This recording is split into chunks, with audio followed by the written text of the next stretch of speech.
नमस्कार दोस्तों। आप सबका स्वागत है आपके अपने YouTube चैनल में। जैसा कि आपको पता है, अभी मैं आपको कंप्यूटर के बारे में पढ़ा रहा हूँ। तो सबसे पहला मैंने एक चार्ट बनाया हुआ है। उस चार्ट में आप देख सकते हो कंप्यूटर सिस्टम। उसको मैंने यहाँ दो भागों में विभक्त किया है, दो पार्टों में मैंने डिवाइड किया है। सबसे पहला हार्डवेयर। तो हार्डवेयर कंप्यूटर के वो पार्ट होते हैं जिनको हम छू सकते हैं, जैसे कि आपका कीबोर्ड हो गया, माउस हो गया आपका, एंड आपका माइक हो गया, मतलब मॉनिटर हो गया, जिसको अपन छू सकते हैं, जो हाथ से टच कर सकते हैं, वो आपके हार्डवेयर के शेडिंग में आते हैं।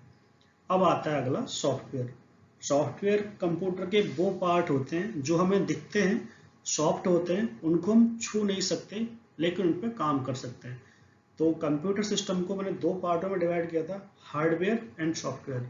हार्डवेयर कंप्यूटर के वो पार्ट होते हैं जिनको हम छू सकते हैं, जो कठोर होते हैं, वो आपकी हार्डवेयर की श्रेणी में आते हैं। अभी आगे देखें, हार्डवेयर को मैंने तीन पार्टों में डिवाइड किया है। तो सबसे पहला मैंने किया है इनपुट डिवाइस। इनपुट यानी आदेशात्मक, जो कंप्यूटर के वे पार्ट जिनसे आप कोई इनपुट देते हैं, आप कोई आदेश देते हैं, वो आपके इनपुट डिवाइस में आते हैं। जैसे कि आपका माउस हो गया, कीबोर्ड हो गया आपका, माइक हो गया आपका, जॉयस्टिक हो गया आपका, एंड आपका लाइट पेन हो गया। ये सारे डिवाइस आपके इनपुट डिवाइस में काउंट होते हैं या इनपुट डिवाइस में आते हैं। सेकंड आपका आउटपुट डिवाइस।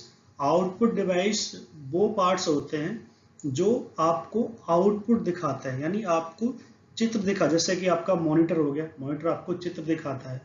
आपने जो भी इनपुट दिया उसका चित्र आपको मॉनिटर दिखाता है। अगला आपका प्रिंटर आता है, प्रिंटर आपको प्रिंट देता है। जो भी आपने डायग्राम बनाया है, आपने उसका प्रिंट निकालना है, तो वो आप प्रिंटर के जरिए निकालोगे। इसके अलावा आपका प्रोटर होते हैं जो बड़ी बड़ी फाइलों को प्रिंट देने में काम आता है। तो इनपुट देन आउटपुट, क्लियर। अगला आपका सीपीयू।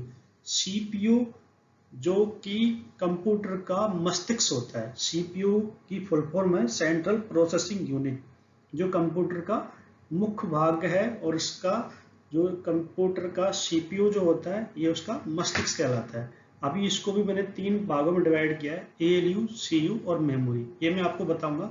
इससे पहले मैं आपको सॉफ्टवेयर बताता हूँ। तो सॉफ्टवेयर, जैसा कि मैंने बताया था, सॉफ्टवेयर कंप्यूटर के वो पार्ट होते हैं जो सॉफ्ट होते हैं, जिनको अपन छू नहीं सकते बट उन पर काम कर सकते हैं। सॉफ्टवेयर को अपन दो भागों में डिवाइड करते हैं, दो भागों में विभक्त करते हैं। सबसे पहला सिस्टम सॉफ्टवेयर। सिस्टम सॉफ्टवेयर वो सॉफ्टवेयर होते हैं जो आपको दिखते तो हैं, जिनसे आप काम करते हैं। जैसे कि आपने सुना है किसी कंप्यूटर की विंडो उड़ गई, तो विंडो जो है एक सिस्टम सॉफ्टवेयर है, जिसमें आपका एमएक्स, सबसे पहले जो आपका आता है विंडो एक्सपी, जो आजकल अवेलेबल है, विंडो 7, विंडो 10, 8 और विंडो 10, ये आपके सिस्टम सॉफ्टवेयर होते हैं, जिनसे आपका सिस्टम स्वचालित होता है, सिस्टम चलता है, वो आपके सिस्टम सॉफ्टवेयर में काम आते हैं। अगला आता है आपका एप्लीकेशन सॉफ्टवेयर। एप्लीकेशन सॉफ्टवेयर वे सॉफ्टवेयर होते हैं जो आपको काम करने में मदद करते हैं। जैसे आपने जो भी काम करने से, टैली है वो आपके अकाउंट्स से रिलेटेड काम में आती है। आपका एमएस ऑफिस है जिसमें आपका Microsoft Word, PowerPoint, Excel, Outlook, एक्स, ये सारे एप्लीकेशन सॉफ्टवेयर हैं। इनमें आप लिख सकते हो, आप कोई एप्लीकेशन खोल सकते हो, बहुत सारे कार्य कर सकते हो। इसके अलावा आपका फोटोशॉप, वो भी आपका एप्लीकेशन सॉफ्टवेयर में काम आता है। तो एप्लीकेशन सॉफ्टवेयर के लिए आपका system software, then application. System software में वो सॉफ्टवेयर आते हैं जो कि आप, कैसे आपने सुना आपकी विंडो उड़ गई, तो विंडो एक सिस्टम सॉफ्टवेयर है, उसमें Windows XP, window 7, window 8, window 10। And application software में, एप्लीकेशन सॉफ्टवेयर पर आप काम करते हैं जो अपने कार्य को आसान बनाते हैं, जैसे कि आपका टैली हो गया, एमएस ऑफिस हो गया, फोटोशॉप हो गया। तो ये आपके सॉफ्टवेयर हुए, सिस्टम सॉफ्टवेयर और एप्लीकेशन सॉफ्टवेयर। अभी नेक्स्ट हम बताते हैं आपको सीपीयू। आपका सीपीयू। तो सीपीयू को मैंने तीन भागों में विभक्त किया है। सबसे पहला एएलयू, जिसको बोलते हैं ऑटोमेटिक लॉजिकल यूनिट।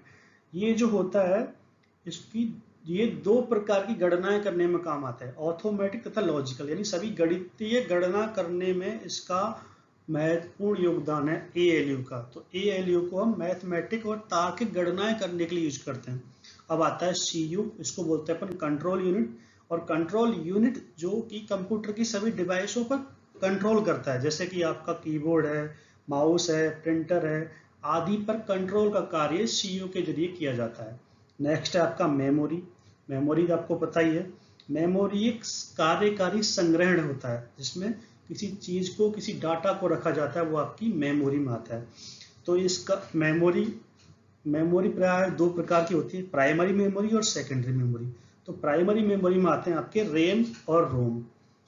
रैम को रैंडम एक्सेस मेमोरी भी कहा जाता है। ये आपकी अस्थायी मेमोरी होती है। जो आपकी रैम होती है ये सिस्टम को चालू करने में महत्वपूर्ण भूमिका निभाती है और ये आपकी अस्थायी मेमोरी है। अगला आपका रोम जो होती है रीड ओनली मेमोरी होती है। ये आपकी स्थायी मेमोरी होती है जिसमें हम डाटा को पढ़ सकते हैं, डिलीट कर सकते हैं, इसलिए इसको नॉन वॉलेटेड मेमोरी कहा जाता है।